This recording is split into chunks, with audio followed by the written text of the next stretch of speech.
will move on here. Let me introduce myself. Like Miss Sarah said, my name is Tim Brice, and I am a meteorologist with the National Weather Service in El Paso, Texas. Like I said, I'm going to show you in a map where I'm located. Now, meteorologist, that's just a big old weather word for a scientist that studies the weather. And also joining me on the call today is Mr. Brett, how do you say it? Borchardt? Borchardt. Borchardt? Borchardt. It's hard to say. It is, but I really appreciate Brett. Brett is in the Chicago office, so he actually is in the area of responsibility that covers you guys there in Northern Indiana. And like I said, I'll show you that on a map. And we've got a lot of fun stuff to talk about today. Usually when I talk to students or to kids, you know, we're just talking about the weather, severe and extreme different kinds of weather, but you guys actually had a very notable incident a couple days ago, and Brett's going to go talking about that. But I also want you guys to come away with an understanding of a kind of like where the weather that caused it came from, what caused it, and some of the other kinds of different extreme and severe types of weather that you guys can get there in Northern Indiana. So without further ado, so as we get into things, we're going to go along and give the presentation, but at the end, we'll block out some time for you all to ask any questions that you want. So take notes, pay attention, and then at the end, Brett and I will be happy to answer any of your weather questions, whether it deals with what we talked about, or if you've gotten up and said, I want to know about why is the sky blue or clouds are white, or what causes a derecho? We'll have all those answers for you as we're going along here. So let me, without further ado, as we say, let me share my screen, click on a few things here, present, and with fingers crossed, everyone see my screen? Thumbs up? Excellent, thank you. All right, so severe weather talk today. Brett and I are actually part of an organization called the National Weather Service. We're part of the U.S. government. Here's a map of the United States that shows you where all the National Weather Service offices are located around the United States. There's over 120 of these weather offices. They're scattered all across the United States. Each weather office kind of focuses in on its own area of responsibility, and they become kind of the weather subject matter expert for that area. So like I mentioned, let me turn on my laser here. I love a laser. All right, so like I mentioned, I'm in the El Paso office. So I'm way down here in far west Texas in El Paso, and the El Paso office actually covers, like I said, a little sliver of western Texas, excuse me, and a big hunk of southern New Mexico. Like I mentioned, Brett is up in the Chicago office, and they cover a big hunk of northeast Illinois. But guess what? They catch just a little sliver of northwest India, and that's where you are, India. I apologize, Indiana. And that's where you guys happen to be right there. So you guys are being watched, the weather's being watched for you from the Chicago office. And if you've ever been at home at night and mom or dad's cell phones made that noise, or you've seen the weather word scroll across the screen, it's the men and women working in Brett's office who are watching the weather for you 24 hours a day, issuing those warnings, letting you know when the bad weather is coming to town, because that's the mission of the National Weather Service, is to protect lives and property from the weather. Now, each of these weather offices issues all kinds of different warnings, but they also issue all kinds of different weather forecasts. And a weather forecast is just simply a guess or a prediction of what the weather is going to be in the future. Now, sometimes that future can be 5 minutes from now, and sometimes that future can be 7 days from now. It just depends on which kind of forecast we're issuing, because we issue all kinds of different weather forecasts. We issue forecasts for boaters, to say for boaters out on Lake Michigan, or for pilots, any of the pilots who are flying into some of the big airports like Chicago O'Hare, or maybe even some of the smaller airports there around northern Indiana. We also issue a forecast for people who fight the forest fires and the grassland fires. And we also issue a forecast that we call the public forecast. And that's the forecast for like me and you. And that lets you know, is it going to be hot? Is it going to be cold? Is it going to be windy or calm? Is it going to be rainy or snowy or nice? And that lets you decide if you're going outside, do you need to wear a jacket? Maybe if you're going to go outside, can I wear shorts if I'm going to play? Or do I need to take an umbrella if I'm going to the grocery store? Or anything like that.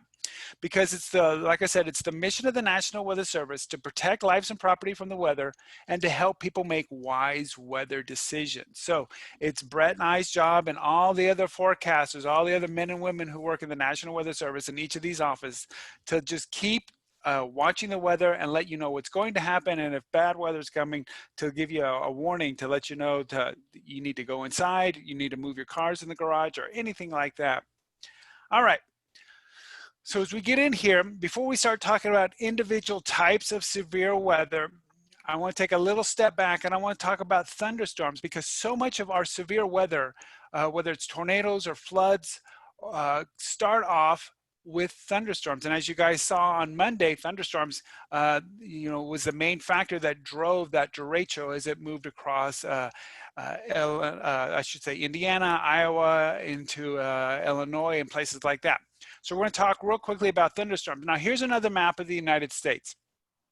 But the colors on this map this time represent the number of days each year that a certain location has a thunderstorm. So you see where you guys are located there in northern Indiana, you guys get thunderstorms maybe 30 to 40 days out of the year.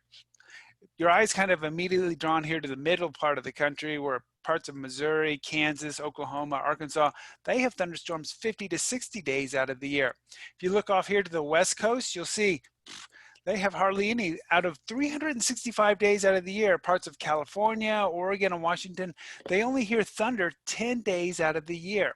But holy moly, look at this. Down here in Florida, they are the thunderstorm capital of the United States. Parts of Central Florida have thunderstorms 100 days out of the year. So that's every 3 days practically, they hear thunder there in Central Florida. And the reason for that is Florida is a peninsula. That means a landmass that has water on 3 sides of it. So it's this peninsula that sticks out between the warm waters of the Gulf of Mexico and the warm waters of the Atlantic Ocean. And you'll see why those warm waters are important here in just a second. But all the kind of the weather ingredients all come together right there in Florida to give them so many thunderstorms. All right, so what are the conditions that you need to get just a regular thunderstorm? Now we'll talk a little bit later about what happened to get a derecho, because that's a little different kind of thunderstorm. It's a group of organized thunderstorms, but we're just going to talk about what it takes to get one kind of thunderstorm. So let me ask you guys, before we jump into these definitions here, let me ask you, how many of you guys, by raising your hands, have ever helped mom or dad bake a cake? Anybody? Oh yeah, oh yeah, there you are. All right. Yeah, and you know why? Because we all love cake. I love cake. So we all love cake. But let me ask you, when you're baking up that cake, when you're mixing up all the ingredients, let's say you're mixing them up and you're mixing, you're putting in the flour and the baking powder, you're putting in the water, maybe some sugar, and you're mixing them all together. But guess what? You forget to put the eggs in there. So you keep mixing it up, you pour the batter in the pans, and you put the pans in the oven. Do you guys think when those pans come out of that oven, do you think you're going to have a nice fluffy cake when it comes out of the oven? No, exactly right, because you left out one of the ingredients. You left out the eggs. And you'll get something, but it won't be a nice fluffy cake. Well, the same thing happens in the weather. We have several ingredients that we need to have to get a thunderstorm. If we're missing 1 or 2 of those ingredients, we might get a cloud or we might get a rain shower, but we won't get a thunderstorm. So let's go over those ingredients. And we really just need 3 of those ingredients. We need moisture, we need a lifting mechanism, and we need instability. And I'm going to kind of work through each of these real quickly. Now, the first one is moisture. Moisture is just kind of a fancy way to say water. You guys are all familiar with water. You got Lake Michigan not too far away from you guys. That's full of water. You guys, I'm pretty sure you guys know what the 3 states of matter are. Have you guys gone over those in school? Do you remember that? Remember the solid, the liquid, and the gas? Those are the 3 states of matter. And the neat thing about water is that it can exist in all 3 states of matter at the same time in our atmosphere. Like I mentioned, you guys are very familiar with water in that liquid state because we talked about the water in the lake. You guys take baths and showers. You drink plenty of water. You guys are also probably familiar with water in the solid state. You know, that's like ice from the freezer, or when it's cold and it snows outside, that's frozen water, that's ice, or that's water in that frozen state. But you may not be as familiar with water in what we call the gaseous state, or what we call water vapor. believe it or not, in each of your houses right now, in the front yards and the backyards, all around your houses, all around northern Indiana, is water vapor in the air. Now, don't look around for it. You can't see it. It's invisible, just like the oxygen and the nitrogen in the air, but it's that water vapor that's in the air that helps fuel the thunderstorms. It provides that energy for these thunderstorms. Now, so that's the first thing that we need. If we don't have any moisture in the air, guess what? We're not going to have, it's going to be a lot harder to get clouds going.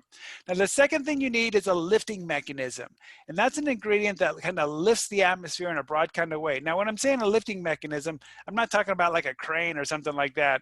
I'm talking about a weather ingredient that lifts the air in a very broad kind of way. And we do that a couple of ways. One of those is with a cold front. If you guys have ever seen a weather map with those big blue lines on it, that cold front kind of wedges along. It's the leading edge of cold air, and as it wedges along, it pushes up the atmosphere and lifts it up in a very vigorous kind of way. And right along that front edge of that cold front is where you can get some very powerful thunderstorms. And the other way we do it, you guys have also seen in the weather maps, you'll see they have some H's and some L's on that weather map. The H's stand for high pressure. I tell people that usually gives us happy weather. And the L's are on the weather map. And I tell people those L's, they stand for low pressure, but guess what? Many times those low pressure brings us lousy weather. These areas of low pressure are where the air is all coming together, and it causes that lift of the atmosphere. As that air gets squeezed together, it lifts up the atmosphere. So you get lift with the cold front as it wedges along, or you can get lift with these areas of low pressure. So if you've got moisture and you've got a lifting mechanism with a cold front or a area of low pressure, the third thing you need is instability. And that's just a big fancy science word that means when you lift something up, it keeps on going up. Let me ask you guys, have you guys ever gotten like one of those balloons at like the fair or at a birthday party that floats at the end of a string? If you let that string go, does the balloon keep going up or does it fall back down to the ground? Show me with your fingers. It goes up. Okay, very good. Yeah, exactly. It keeps going up because the helium in that balloon is lighter than the air. It's unstable compared to the air, and it keeps going up. Now, let me ask you this question. If you guys throw a rock up into the air, does the rock keep going up into the air, or does it fall back down? Exactly, it falls back down. Right, Logan typed in there, it falls. Perfect. So it falls back down to the ground because that rock is heavier than the air. That rock is stable compared to the air. Well, the same thing can happen in the atmosphere. Sometimes when we lift the atmosphere with that cold front or that low pressure, sometimes when we lift the atmosphere, it's lighter than the air around us and it keeps going up. Other times when we lift the atmosphere, it's heavier than the air around us and it sinks back down to the ground. So that's what happens. So you need that instability. You need that lift so that it keeps going up. Now, that's a concept that's kind of hard to imagine in your head, but guess what? I got a video that kind of demonstrates what this looks like. So let's see if I can load this here. Okay, so this is the time lapse. And what they did is they took kind of a whole afternoon and squoze it down into just a minute or two. And you can see this is kind of how clouds are building. And you can see we've got moisture in the air because you can see the clouds. And you see we've got some kind of lifting mechanism because you can see they bubble up. But look at that, they bubble up and then they sink back down. And then they bubble up and then they sink back down. I know it's not working quite as smoothly as I like it to, but you can kind of see how they're building up and sinking back down, because the atmosphere is very stable at the moment. But one of the things that will destabilize the atmosphere is heat. As we get hotter and hotter, the atmosphere can get more and more unstable, and eventually it breaks through what we call the cap. And now instead of that cloud element sinking back down, it pops up and it keeps on going up. And there you can see now you've got that thunderstorm beginning to develop. You got the flat top of the thunderstorm, and now you have a very mature thunderstorm going. And now once you have that mature thunderstorm going, you can get all kinds of interesting and severe weather. And the first one we're going to talk about is lightning. Shocking, I know. I love lightning. Lightning is so exciting. So guess what? I got another video. So, you know, I love videos. We got plenty of videos to watch today. So this is a video. This is a video of super duper slow-mo of lightning. So instead of the time lapse, which was before, this is like slow-mo, like in football or baseball. And what this is, this shows you how the lightning forms as it comes out of the bottom of the cloud. Now, we don't usually see this part of the lightning with our eyes because it's too fast and too dim. But whichever one of these fingers touches the ground first, that's the bright flash that we see with our eyes. That's what we see with that bright, bright flash. Let me back it up so we can see it again. These little fingers are called step leaders or dart leaders. And it's like a race, just like a runner in a race. Whichever runner crosses the finish line first is the winner of the race. Whichever one of these little fingers, it's looking for the most efficient way to the ground. Whichever one of these fingers touches the ground first or makes that connection, boom, you get that lightning. Now, let me ask you guys, and you guys can type in an answer if you want. Is lightning hot or cold? What do you guys think? Hot. Logan said hot, and that's exactly right. Lightning is super duper hot. Matter of fact, it's hotter than the surface of the sun. So you certainly would never want lightning to touch you. But because lightning is hot, whenever you heat up something, it tends to expand. It tends to get bigger. So what happens when that lightning fills, when you get that lightning channel and it illuminates, it fills up the air and it heats up the air all around that lightning, and that air, when it gets heated up by the lightning, it expands or it gets bigger, and then it bumps into other air molecules, and then that air bumps into other air molecules, and that air bumps into other air molecules, and eventually they bump into our ear, those air molecules do, and that's what we hear as thunder. So it's the heat of the lightning that makes that crackling noise, that thunder noise that we hear. So we can remember, thunder can't hurt you, but lightning certainly can. All right, so let's talk about this. Oh, you know what? Before we get too far on this, we are going to talk about some things, because weather, I want you guys to be aware of, weather can hurt people and weather can do damage. We have to understand that. But I don't want you to come away from the presentation today like, Mr. Tim told us about lightning and tornadoes. I'm scared of the weather. You don't have to be scared of the weather, but you do have to respect the weather. Mr. Brett and I are going to go over some safety tips. And if you follow the safety tips, you will be safe from the weather, but you do need to respect it. It's the same thing of like when you're playing ball by the street, and if your ball rolls out into the street, you don't just willy-nilly run out into the street to get your ball, because you know that a car could come along and hit you and hurt you. So you respect the fact that the car could hurt you, so you look both ways, you wait till there's no traffic, you follow the rules, you go out, get your ball, and you come back. Well, the same thing happens to the weather. If you respect the weather, if you follow the rules and follow the safety tips, you'll be safe from the weather, and you won't have to worry about it. You need to respect it, but you don't have to be afraid of the weather. All right.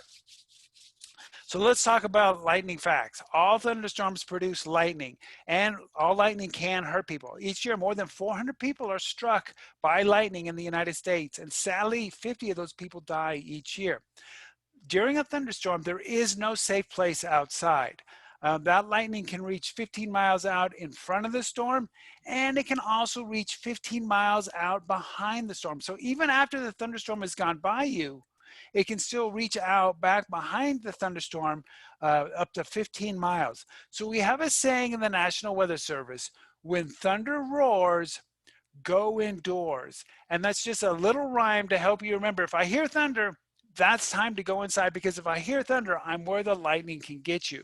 So just remember that when you hear that: when thunder roars, go indoors. All right. Oh, I like to show this picture because it's kind of neat. This is what happens when lightning strikes a golf course. You know where they putt the ball with the putter and the ball? This is one of those greens. And you can see right where the lightning struck the center of the green here on the golf course. And you can see how the heat and the electricity all spread out in different directions, all in different directions. I like to show this picture because it shows you that you do not have to be right where the lightning strikes the ground for it to hurt you. You can see how for tens of feet in every direction, how that lightning spread out in all directions. So if you're way off to one side here, even if you're not right where the lightning strikes the ground, you can still be hurt by the lightning because it still spreads out to the ground. All right, so here's some lightning safety tips. If you're outside, you want to avoid water. You want to get off the beach, if you're hanging out by the pool or anything like that. You want to avoid any open spaces or tall objects like flagpoles or anything like that. Another tall object would be a tree. You don't want to shelter, and a lot of parks have those little picnic shelters that's got a roof on it, but it doesn't have any sides. That's not a good place to be to seek shelter from a thunderstorm. You don't want to go hide under a tree. I've had a lot of people say, oh, it was raining and I didn't want to get my hair wet, so I ran under this tree to keep my hair from getting wet during a thunderstorm. No, that is a bad place to be. That tree sticks way up into the air, and that lightning can actually strike that tree, and then the lightning works its way down the tree and then spreads out through the root system. And if you're standing under the tree, believe me, you're standing on top of the roots, so that electricity, that heat can come up through the roots. So the best place to be is inside a building or a metal vehicle. And when I say metal vehicle, I'm saying not a convertible. You need a car or a truck that's all metal. The way electricity and metal interact, the electricity, if it strikes the car or truck, stays on the outside of the metal. And if you're inside the truck or the car, you're safe from the electricity. It's called, actually, if you want to look it up, it's called the Faraday cage. And what that means is that the electricity stays on the outside of the metal skin. And if you're inside of it, you're safe. But by far the best place to be is inside a building like a house, a library, your school, anything like that. Those are the best places to be. Remember, when thunder roars, go indoors. But we do have a few safety tips when you're inside, because if the lightning strikes the building that you're in, it's going to go from the top of the building down to the ground as quickly as possible. And to do that, it wants to go through either the pipes, the metal pipes of the plumbing, or the electrical system, the wiring. So, and Kinsey, I'll get you a question here real quick. So the reason, so you don't want to be doing anything involving the plumbing or the electrical system. So you don't want to be like washing the dishes or taking a bath or a shower during a thunderstorm. You don't want to be on any appliance or anything that's plugged into the wall. So you don't want to be playing on your Xbox or your PS4. You don't want to be on a computer or a laptop that's plugged in. Now, if you've got a laptop that's unplugged, or if you're on one of those tablets that's not charging, you're okay. But if you got something that's got a wire running from you to the wall, that's not a safe thing to be on. So you want to be unplugged from the wall. But you know what? I tell people, when thunder roars, go indoors. And you know what the best thing to do? I tell people, and Miss Sarah's going to appreciate this. And I'm not saying this because it's Miss Sarah's a librarian, but I say this all the time. The best thing you do during a thunderstorm is to go inside and read a book. That's the safest thing that you can do. And I bet Miss Sarah has lots of books that you could check out and read at home. So remember, when thunder roars, go indoors. Now, people ask, well, how long do I have to wait inside? We tell people to be safe. Whenever you hear that crack of thunder, you go inside. And when you hear thunder, look at the wall, the clock on the wall. If you hear thunder, if you don't hear thunder for 15 minutes, then it's safe to go back outside. But if you hear thunder 5 minutes later, you got to start the clock again and wait another 15 minutes. So when you haven't heard thunder for 15 minutes, then it's safe to go back outside after a thunderstorm. All right, so that's me talking about lightning. But now I'm going to turn things over to Mr. Brett, and he's going to talk about something that was on your minds on Monday, which was this derecho. So Mr. Brett, take it away and just tell me when to change the slides, and we'll be happy to move on. All right, perfect. Well, thanks for turning it over. And yes, we're going to be talking about a derecho. That's kind of a fancy word there, a word that maybe we haven't heard of before, but it's a type of storm that's really rare and really dangerous. As Mr. Tim said, we got to keep in mind weather can be dangerous, and that's why we're learning about the different types of weather today. So here we go. This is a radar loop. If you think of radar, that's just like what you may see on TV on the news when they're showing storms coming through the area. You may have an app on your phone maybe that even has it, but this is the radar, and this is through almost 12 hours of time. The thunderstorm started in Nebraska and in South Dakota there. They went all the way through Iowa there, all the way into northern Illinois, over Lake Michigan, and into northwestern Indiana where you guys are. So this storm started very early in the morning and made it all the way east. Now that's pretty unusual. We haven't talked a lot about thunderstorms and how long they typically last, but most thunderstorms don't last that long. They usually last about an hour. So if you remember the different stages of a thunderstorm, it may start to drizzle, you may hear the lightning and the thunder, and then it pours rain, maybe some hail, then usually it's over. This thunderstorm lasted for 12 hours. And like I said, it went all the way across the Corn Belt there. And that's why it's just so unusual. And it's not often that you'll see a radar image like this when it comes all the way through. So if we go to the next slide there, Mr. Tim. A few definitions on here. They're a little wordy. I wouldn't worry as much about them. But what we can learn is looking at that map there on the right. You can see the red, orange colors there. That's where these thunderstorms are more typical. These really long-lasting derechos. And what a derecho really is it's a line of thunderstorms, a whole line of thunderstorms that moves across a long area, roughly 250 miles. So that's maybe from northwest Indiana to the Mississippi River. This one lasted almost 800 miles, so a really long trip. That takes longer than you to drive in your car to go to the Twin Cities. So a really long time. And this storm produced damaging winds, so winds strong enough to down trees and tree limbs across the entire path. So you may have seen on the news or seen some pictures of a lot of tree damage that this storm produced. And I was actually out looking at a little bit more of the tree damage earlier today. And it's produces some really higher end damage. So we are going to go over some safety tips. But first, I do want to talk about a little bit how they develop. Remember, we were talking about the cake. You need all those perfect ingredients for a cake. Let's say a thunderstorm is like a good chocolate cake. For a derecho, it's like a giant 5-layer wedding cake. It's really difficult to make, and you don't have wedding cake every day. Usually you have it once or maybe twice in your life. That's it. And that's just like these derechos. They don't happen very often. This storm was probably the worst storm to hit the Great Lakes in the past 10 to 20 years. So a really rare storm, a really rare cake, if you will. Just that many more ingredients that need to come together. If you remember, Mr. Tim was talking about those 3 ingredients: the moisture, the lift, and instability. And you need to have a lot of those ingredients for a derecho. So in terms of moisture, if you went outside on Monday, you may have noticed it was really heavy outside, really humid. You may have started to sweat right away when you went out there. That's the kind of moisture that you need for these derechos. We call it air that you wear. It's really not comfortable. And that's the kind of air that you need for these types of storms. We had a cold front. Remember, one of those lifting mechanisms that was plowing east and lifting all that warm and humid air. And in terms of instability, all that air kept wanting to rise. So for a derecho, you really need to have all the ingredients. You need to have a lot of those ingredients, and you need to be able to bake it in a special oven. And again, it doesn't happen very often, maybe once or twice in a decade. So probably one of the strongest storms that I've even seen in my entire life. So if we go to the next slide here, we're going to talk about how to stay safe in these kind of storms. They're just like a tornado. You got to treat them like a tornado. They can produce the same type of damage as a tornado.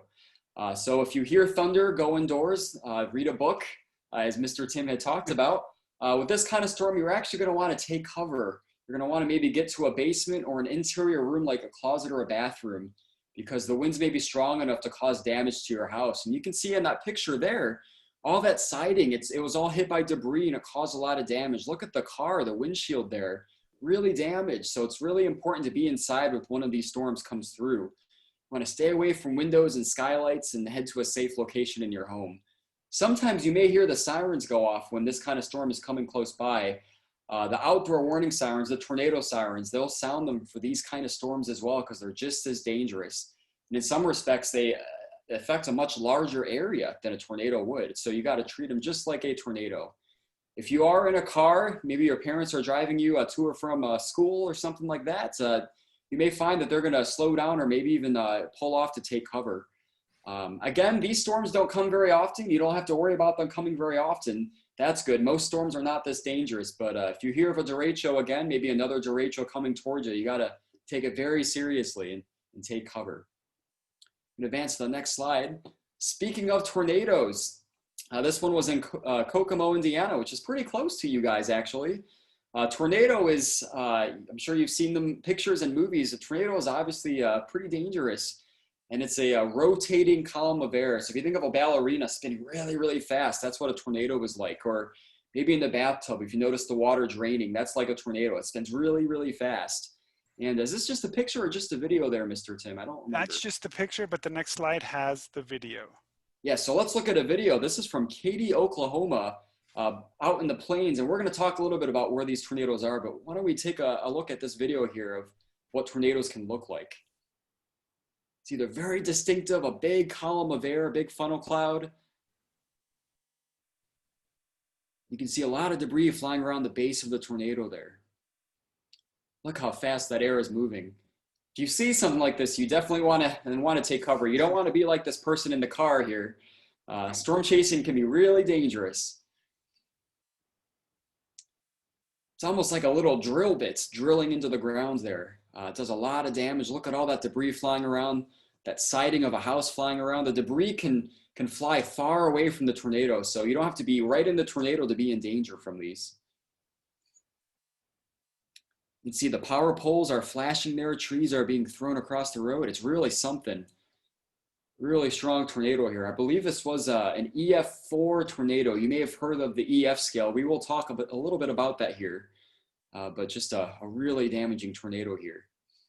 Now, thankfully, we don't get those type of tornadoes very often in the Midwest, but we do get a lot of tornadoes. You can see the Tornado Alley right there in the plains. You may have heard of Tornado Alley. It's east of the Rocky Mountains, and that's actually not a coincidence. The reason why you have a lot of tornadoes in Tornado Alley there is you have a lot of that moisture, that air you can wear coming from the Gulf of Mexico. And we're going to see a map of this, but that comes in from the Gulf of Mexico and meets up with air going over the mountains, and that's a common area for really strong thunderstorms and tornadoes. And that's where they can get those really strong tornadoes, the EF4, EF5s. You may have heard of those before, but really strong tornadoes.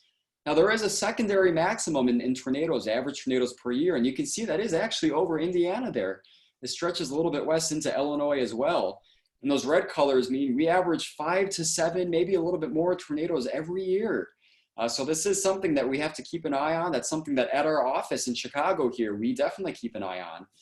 And just a side note, with derechos can produce tornadoes as well. The one that we had on Monday actually produced 11 tornadoes embedded in the winds. That's a lot of tornadoes. And all of those actually were in northern Illinois. I think there may have been another one in Indiana as well. So derechos can produce tornadoes as well.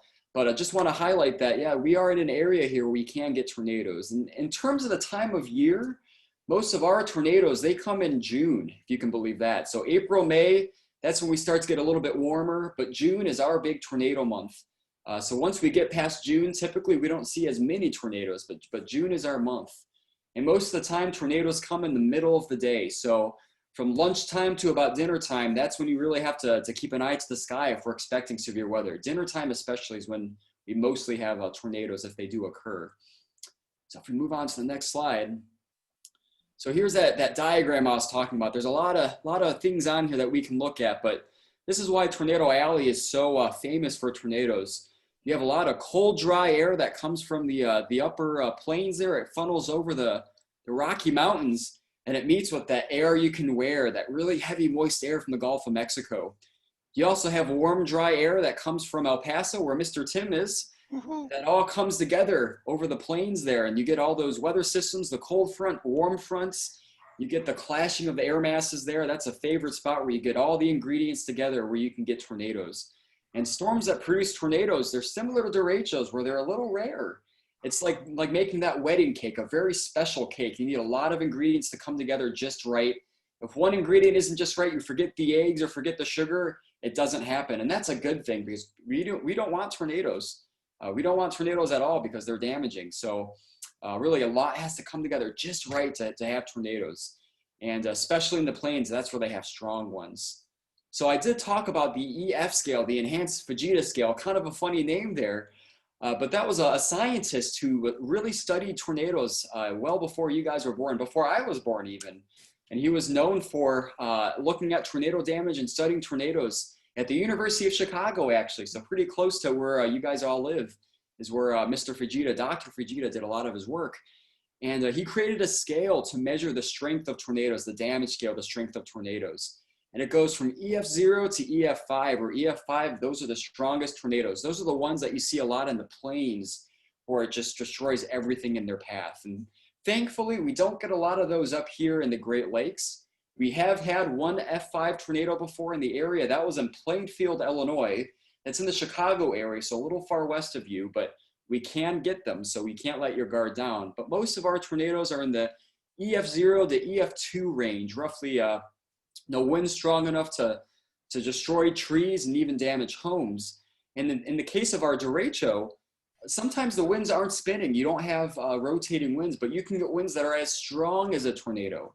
And the derecho that we saw this past Monday, we actually had winds that were well over 100 miles an hour that were as strong as an EF1 or an EF2 tornado, which is why derechos are just so dangerous. They're just like a tornado.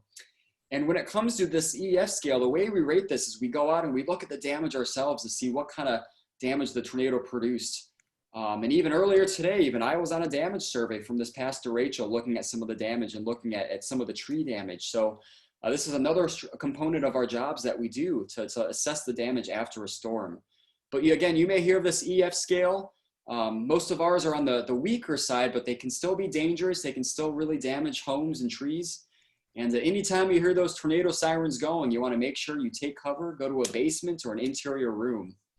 So yes, let's go over some safety tips here. Here's a famous picture, twin tornadoes in Dunlop, Indiana in April of 1965, a long time ago. Most tornadoes, they just come in one, but sometimes they come in pairs. Sometimes they come angry, and it's double the trouble. And if you see something like this, you definitely want to take cover. But tornado safety tips, if you're outside, hopefully you're not outside, you want to find the nearest shelter.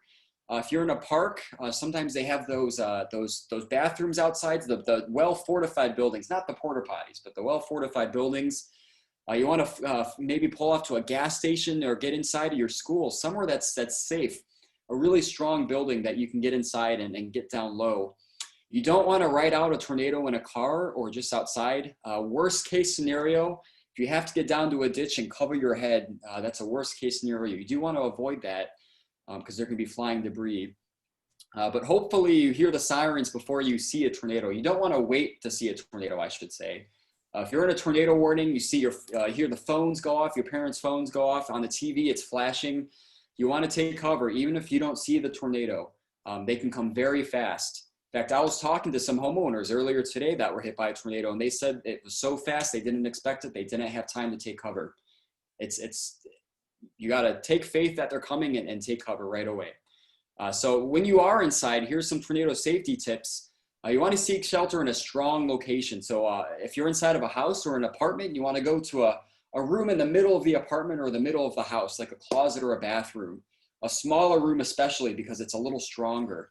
If you have a basement or an underground shelter, that's an even better place to go to get underground so the tornado will sweep over you. But otherwise, a small interior room will do the trick. You want to stay away from windows. Windows can break in really low wind speeds, actually. You don't need a tornado to break windows, but you don't want to be hit by the glass. And if you're in a mobile home or at a friend's house in a mobile home, or I think sometimes schools even have mobile parts of them or libraries, you want to make sure that you get out of those because mobile homes can roll and they're really dangerous. So you want to get to a well-fortified structure, a nice strong building made of bricks or cinder blocks, so that way you're safe from the damage of the tornado. Move on to the next slide here. Now, I can take this as well, Mr. Tim. We can talk about flash floods as well. You go right on ahead. You're doing a great job. All right, so let's talk about flash floods. Changing gears a little bit here. You can see this picture here. This is in Salem, Indiana. You can get flash floods all across the Great Lakes. Again, June is kind of our month for flash floods. June is our month for a lot of severe weather. And flash floods are when you have a lot of heavy rain and water rising very fast. Now, I will say flash floods in our neck of the woods, they're a little harder to come by because you don't have terrain. If you think of like a big valley, if you have a lot of water rushes down a valley, that's where you can get a lot more flash floods. But where we are, it's a little bit more flat. Typically, we don't see as many flash floods, but they can happen. Here's a picture again out of Indiana. Actually, yeah, there we go, out of Indiana. You can see the water can get as high as the cab of a truck there. You can even go over cars. And this is a really important point. If you find yourself outside playing and maybe there's a flash flood, there's water rising, it's hard to judge how deep that water is. So you never want to go into the water. It may be fun to maybe go swimming in there, but it's actually really dangerous. You don't know how deep that water is. It can be deep enough where you're over your head and it can even sweep you away. All it takes is 6 inches of moving water to actually move a car. So it can be much less water to sweep you off your feet. So if you see floodwaters, you want to stay away from them. You can watch them from a distance if you really want to, but just stay away from the floodwaters, and especially if the water is rising really fast, you want to get inside to a safe location. So let's move on to the next slide here. This is a video from Ellicott City, Maryland. And this is a pretty dramatic video of a flash flood. It looks like there's a river going down the middle of the road there of the city. Water normally isn't there. And you can just see how fast that water is moving. It's moving cars. It's strong enough to move people. You don't want to be in that water there. It's going to be really dangerous. Look, it's like bumper cars. The cars hitting each other there. And Ellicott City is in the mountains, so they have valleys where the water just flows. You can see it's up to the door there.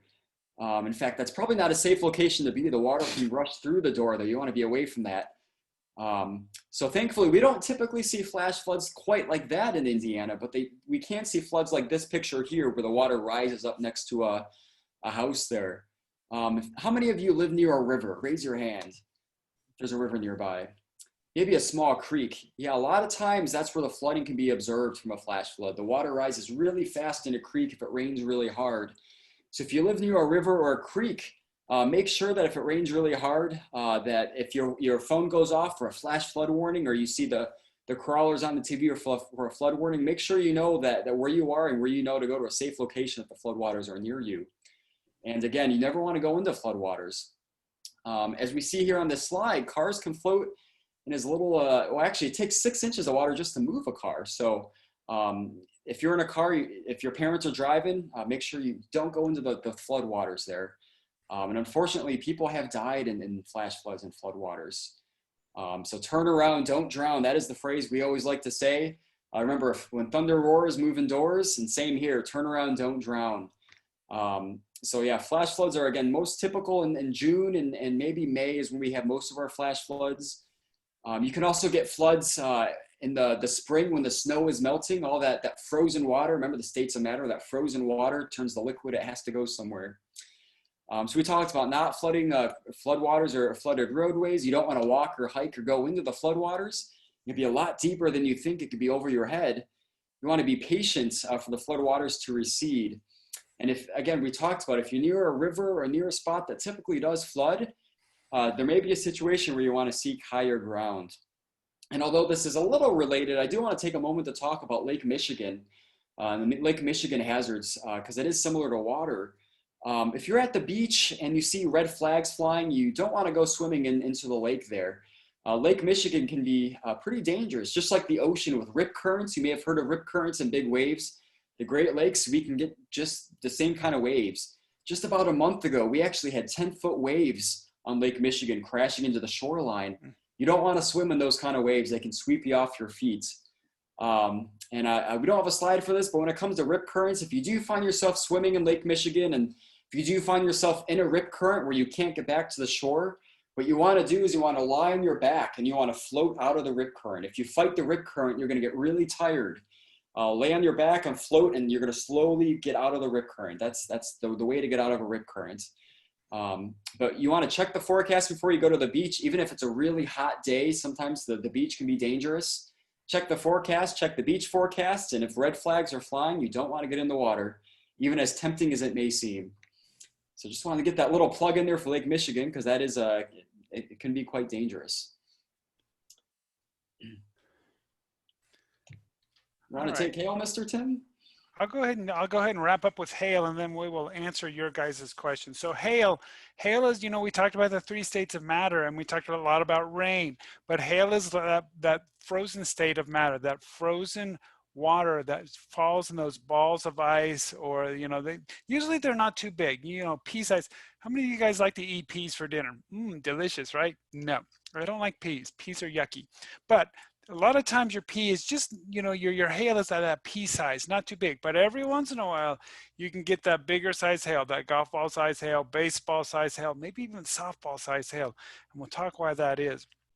All right, so here's a video of some big hail that happened a couple years ago in Colorado. And you can see that this hail is coming down. It's baseball size hail. It's breaking the windows of the cars. It's pulling the branches and the leaves actually out of the trees. You see here when it was a little bit smaller, bouncing around on the ground. But you can see you certainly don't want to be outside. Now, these people actually had warning that the hailstorm was coming, so they covered some of their windshields to try to protect them. But believe me, once the hail gets big enough, nothing you can do. You can see it splat there on the ground. I think there's a part of here in the video where you see a big hailstone hit an umbrella of this young lady here. So she probably shouldn't be outside, but it broke her umbrella. And here it is again. You can see that golf ball, baseball sized hail coming down. You certainly would not want to be outside in this kind of hailstorm. All right, so what causes hail? You know, inside that thunderstorm, as you go up, you know, those thunderstorms are very tall. And as you go up further away from the surface of the earth, it gets colder and colder. So up there where those airplanes are flying, it's super duper cold way up there in the atmosphere. So what happens is that, the winds inside the thunderstorms, because the winds are moving up and down, left and right, and they'll take some of that water that's down low where it's warm near the ground, and they'll shove it all the way up towards the top of the thunderstorm where it's cold, and that water freezes. And maybe it makes like a little ice crystal, maybe even like a snowflake. You know, believe it or not, even on the hottest day of the summer, the top of your thunderstorm, that's all snow up there. And then as it falls down, it melts and turns into raindrops, but that's a different matter. But as you get that little ice crystal up there, and more water vapor comes up, and more liquid water attaches itself to it, and it freezes, and then more water attaches itself and freezes. And what happens is that as the air keeps lifting that water and keeps holding up that hailstone, it gets bigger and bigger. It's kind of like a juggler. If you ever watched a juggler, if you've ever juggled, you know you can juggle real easily if you got like golf balls, maybe even if you got like tennis balls. It's real easy to do. But as you start to get bigger, it's harder and harder to juggle. So if all of a sudden all those golf balls turn into softballs, oh, now it's harder to keep all those balls up in the air. You know, if you make them bowling balls, it's real hard to juggle bowling balls, let me tell you.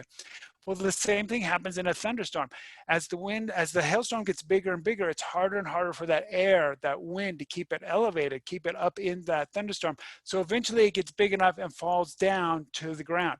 So it all depends on how strong the winds are to how big that hailstone get. If it's little baby weak winds, you get the little pea-sized hail. But if it's super duper strong winds, you can get that monster-sized hail.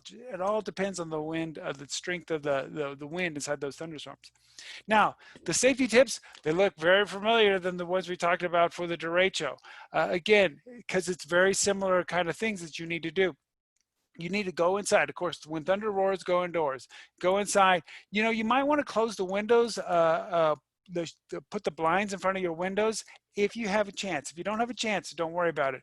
But if you can close the curtains, a lot of times that hail can break the windows of your house, and you don't want that glass flying into your house. So what you want to do is close the blinds, and that'll keep that glass from going into the house. You want to you want to go to your safe room. You guys probably talk to mom or dad. You guys know where to go when there's a tornado warning. Guess what? That's where you go for a big hailstorm or one of those derechos. So you want to have a room that's in the middle of your house, as many walls between you and the outside as possible. You don't want any windows, don't want any skylights. Those are the safe place. That's your safe place to be in your house. And you can just ask mom or dad, where's our safe place in our house during a tornado? If you happen to be driving around, you want to pull over as the hail's coming down. Now, the reaction to mom or dad might be, look, let's go park under that underpass. That is not a good place to be, because everybody tries to get under the underpass and they block up the traffic. They keep emergency vehicles. They prevent emergency vehicles from getting through, and they're really putting themselves and other drivers at risk. So you just need to pull over and wait for the thunderstorm to end. If you do think it's going to break the windows, maybe if you have a jacket or something, cover up your face and your hands in case you get any of that glass breaking off. So those are your safety tips for during a hailstorm. Hopefully we won't see that big giant hail very often. You know, some of the more extreme weather, like we've talked about, like the derecho or a big strong tornado or big hail, happens very rarely. A lot of times it's the smaller, the weaker stuff, but it's still good to know all the safety tips. I did want to show the largest hailstone that ever fell in the United States. 8 inches across. Can you imagine that? It fell in South Dakota. Can you imagine a big old 8-inch hailstone coming down and wonking you on the head? Holy moly, that would hurt, let me tell you. All right, so we've covered over several types of severe and extreme weather. I did mention hail, so here's a picture that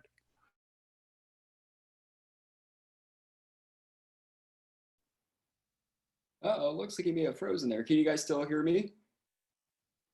Okay. Well, I'll take over for him here. Yeah, you see the picture of the hail there, but there's other types of severe weather that we didn't talk about. Some of them that do affect us in the Midwest. We also get blizzards.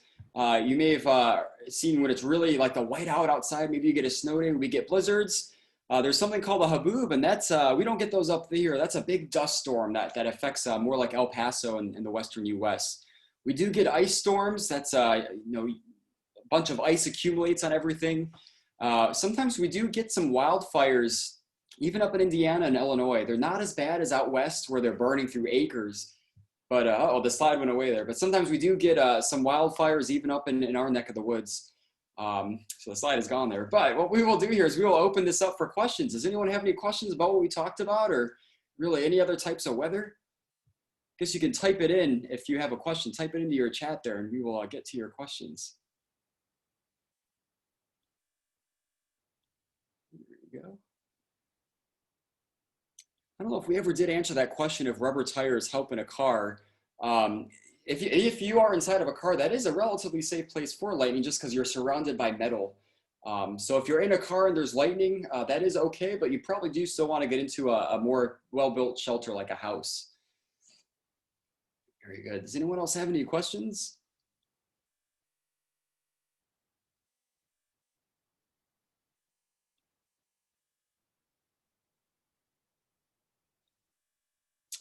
Have I ever been storm chasing?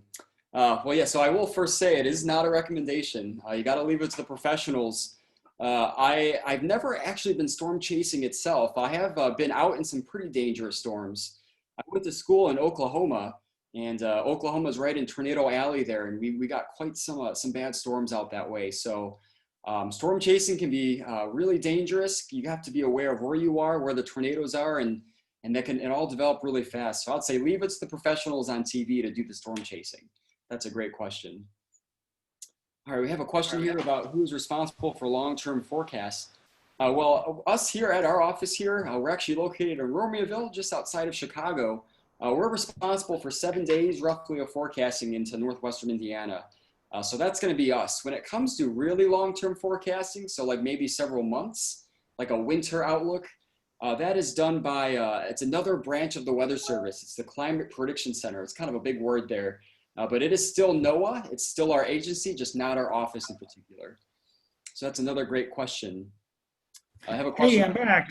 Oh, you're back. There you go. We're in the question and answer session here. Very good. Thank you for jumping in there. It's always good to have someone else humming because I have no power in my house currently. Oh, geez, that's it's not good. I know, especially on a day when it's 105 degrees here in El Paso. So our house is very quickly going to become hot. There you go. And that's another hazard we didn't talk about. We can get some really hot days up here. I was just getting to that part of the presentation just to kind of go over the other weather extremes. But, you know, Miss Sarah says I need to seek shelter. I'm going to need to seek shelter at the mall or something. I don't know what. To try to stay cool. But I'm really glad. I'm going to let you guys go. Keep asking your questions, and Mr. Brett and I will be happy to answer any questions you guys have. Perfect. Yeah, so we had a good question here about lightning and thunder and the amount of time it takes. So, so a couple of things I want to talk about is you can hear thunder and not see the lightning sometimes, which is why if you hear thunder, you want to go indoors. Mm-hmm. When thunder roars, go indoors. But every lightning flash will produce some sort of thunder. The closer you are, the closer the sound will be. So sometimes you see a big flash and a big boom right away. That means you're really close, but sometimes it can take as long as 30 seconds if you're far enough away. So it's all about how close you are to the lightning or to the lightning strike. But again, anytime you hear thunder, you're close enough to be struck by lightning and you want to stay indoors. Hey, Mr. Brett, real quickly, the students can actually do some math when it comes to this lightning and thunder. If you see a flash of lightning, start counting the number of seconds. Every 5 seconds is 1 mile away that lightning strike was. So if you see a flash of lightning and you count 12 seconds, and I don't mean count like 1, 2, 3, 4, 5, do your Mississippis, 1 Mississippi, 2 Mississippi, 3 Mississippi. If you get to like say 12, that would be almost 2.5 miles away is where that lightning was. So that's a fun thing for you to do once you're inside and once you're safe. But once you see that lightning flash, count all the seconds, and every 5 seconds is a mile from where you were that lightning struck.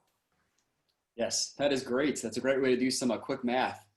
I have a question here about favorite types of weather. I'll go first, and then Mr. Tim, I'll lead it off to you. I'm kind of weird. I actually like derechos. So that big derecho that we just had, I was excited from a professional standpoint. I really did enjoy seeing that come through. I'm not happy to see all the damage.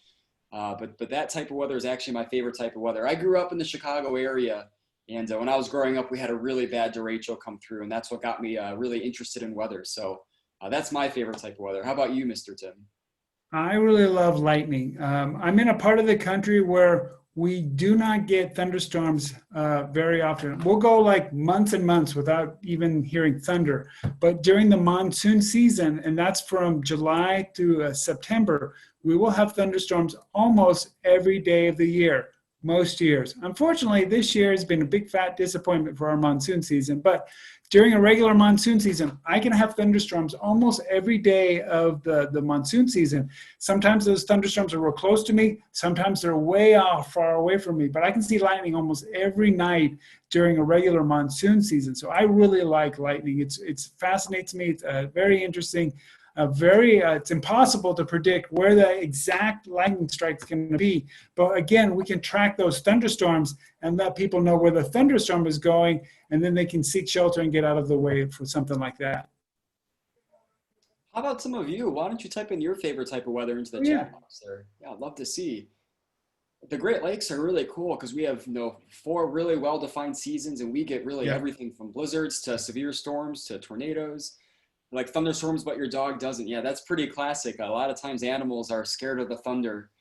And loud, big booms, unpredictable booms. Snow, that's another good one. Sometimes in Indiana, you can even get lake effect snow. Snow that develops off of Lake Michigan. And you can get a lot of snow really fast with lake effect snow. So that's a really good one. I like snow as well. Good part of the country for snow. We didn't talk a ton about that, but maybe when we get to winter. I like it when the sky turns gray-green. Yeah, that's also really cool. It's cool to see all those different shades of colors, especially towards sunset if you have clouds out there.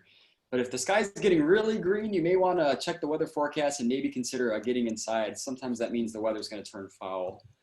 And sunny days in the 70s, can't go wrong with that at all. Yeah, some really great summer days we've had the past couple of days after the Derecho. Really nice summer days. So got blizzards most of the time. School's canceled. Yes, snow days, of course, but homeschooled. So you still have to do school even when it's a blizzard out there. But blizzards they can be cool as well. Yeah, blizzards, you can get a lot of snow really fast and blowing around. It's another, I got to throw some safety tips in here. Blizzards, it's good to stay inside until all the snow is done because you can get kind of lost outside if you're walking around in a blizzard. Don't follow me, but I've done that. I've been out in a blizzard before and it's hard to know where you are. So you want to stay inside if there's a blizzard and measure the snow when it's done and maybe build a cool snow fort there. So yeah, blizzards are really cool. Hey, Mr. Brett, real quick, I'll show, somebody mentioned about the green color. I think that is so interesting when you're talking about big hail. Yeah. Let me share my screen here and you guys can see this kind of green color that can come out of the hail. Ugh, I should have done it. Oh, there it is. So it's not like an emerald green, but it definitely is a greenish color that the clouds can take. And that's because of those hailstones. They kind of refract the light a little differently than the raindrops and everything. But you can get a definite greenish color to the clouds. And like Mr. Brett said, if you ever see that, that's a sign that you got some hail on the way. It might be a good idea to seek that shelter. Yep. Either that or if the skies are really, really dark too. Sometimes if you have a bad storm, they'll turn almost black-like and you want to get inside as well. Even before you hear the thunder sometimes. So yeah, that was great to show the green colors there. Cool. Well, any other last minute questions here?